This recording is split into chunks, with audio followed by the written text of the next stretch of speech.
This channel is never going to make any money, okay? Because I do nerdy shit that a small percentage of people really care about. But I'm not doing it for that. I'm doing it to try and share it to the kid that's just coming up and is discouraged because when he has an idea and he goes on the internet, he sees all these people in the comment section talking trash about stuff that they honestly don't know about. So now, here you are, sir or ma'am, you can listen and decide for yourself, okay? That's the point of this video. Okay, let's get to it.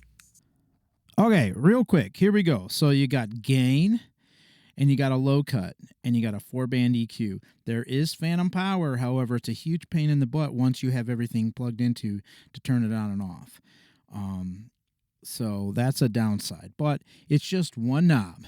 There's no pad, there's no polarity flip, which is kind of a bummer for me, but if you go to like the next step up, which is the Verona, you get individual buttons for that stuff. Another thing I really like about it is the EQ. There's an in and an out on the EQ.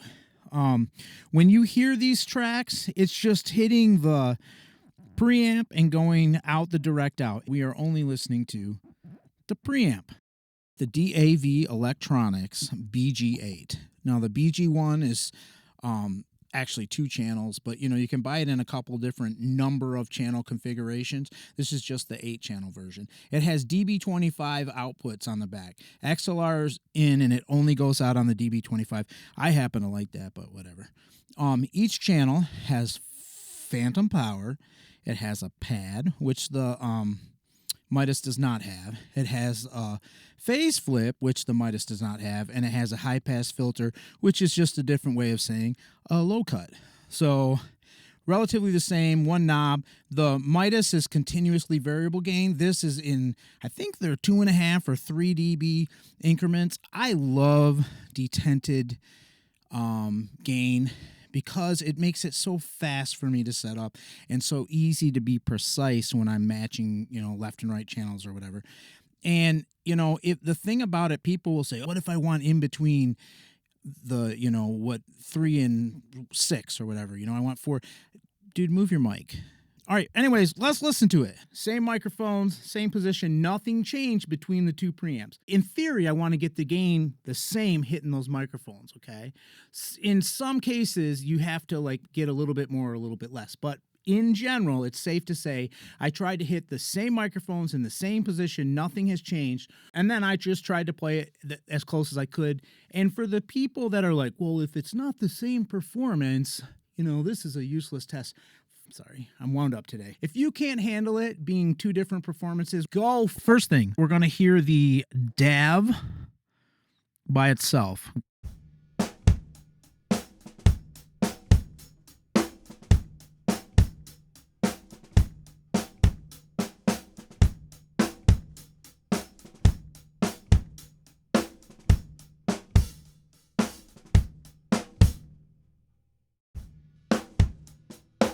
All right, here's the Midas.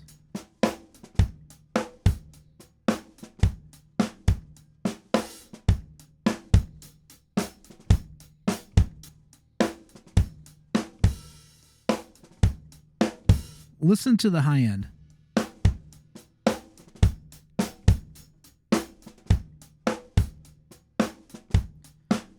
You hear how it gets closer and further away? Sort of, like it's more in your face.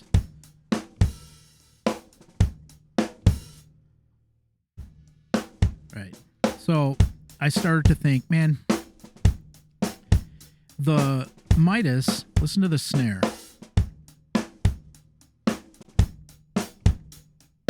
You hear how with the DAV, it's just cleaner. You can hear the actual sound of the real snare drum. And when we go the Midas, it's a saturated version. It's thicker. It's just less defined. It's beefier. There's more beef in the Midas. Right? All right, so now check this out. I thought, well, what about just the rooms?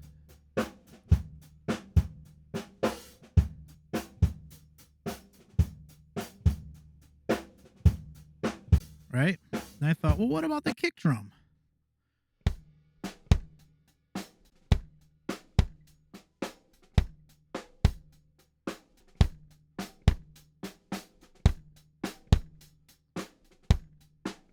That's really different.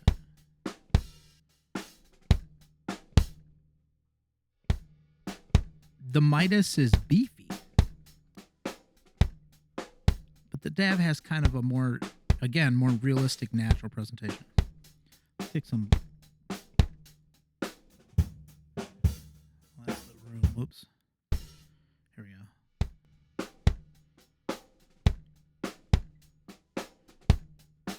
Right?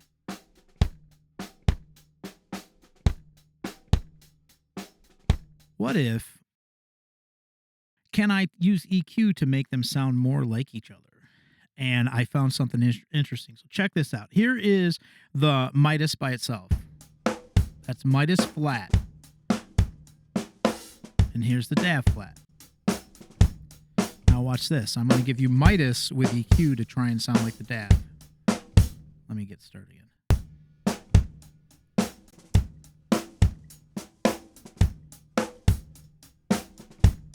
Not totally the same, but that hi-hat gets close, right?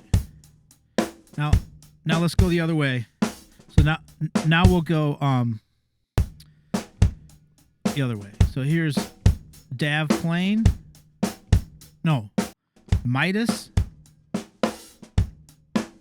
DAV with EQ to dull it up.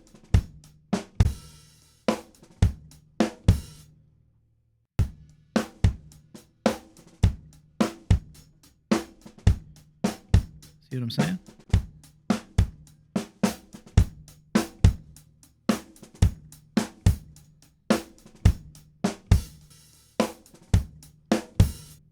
One of the things that initially inspired me to start making videos was watching people either in front of my face or online be scared or talked out of buying affordable equipment. What I see all the time, and it's been for a long time, I mean, God, it's been more than 25 years that I've been reading recording gear online forums, right?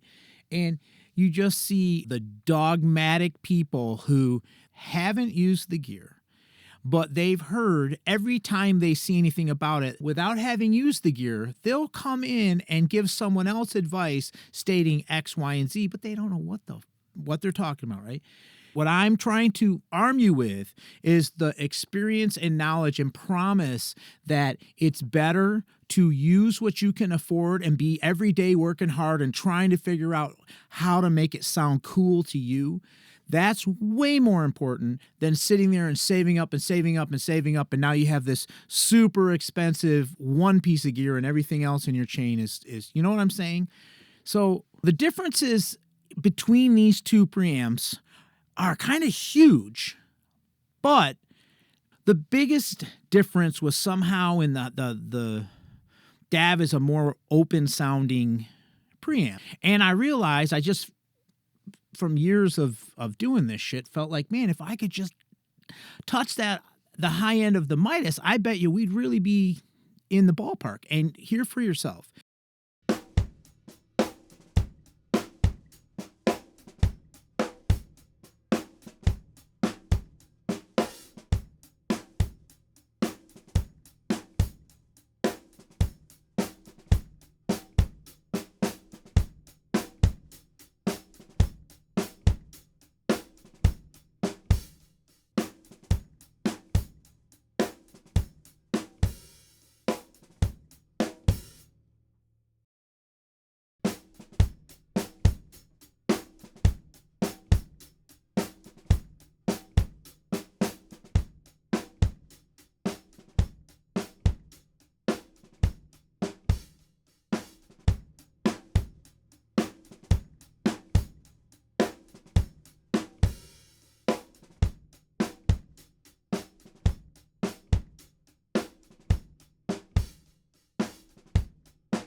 The main thing I want you to walk away from this with is that the preamp, while it is important, is not the key most important thing in your chain here, you know?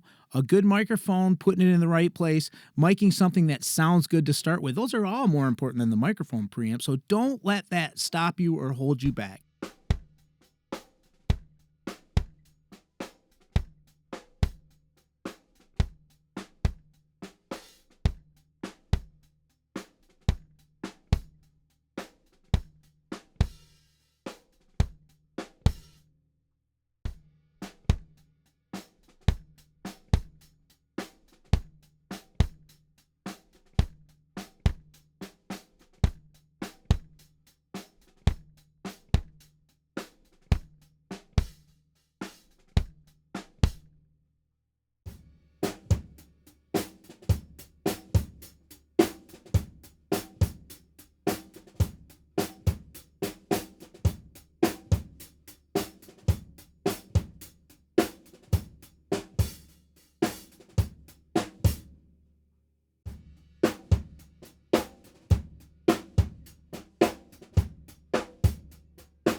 Goodbye.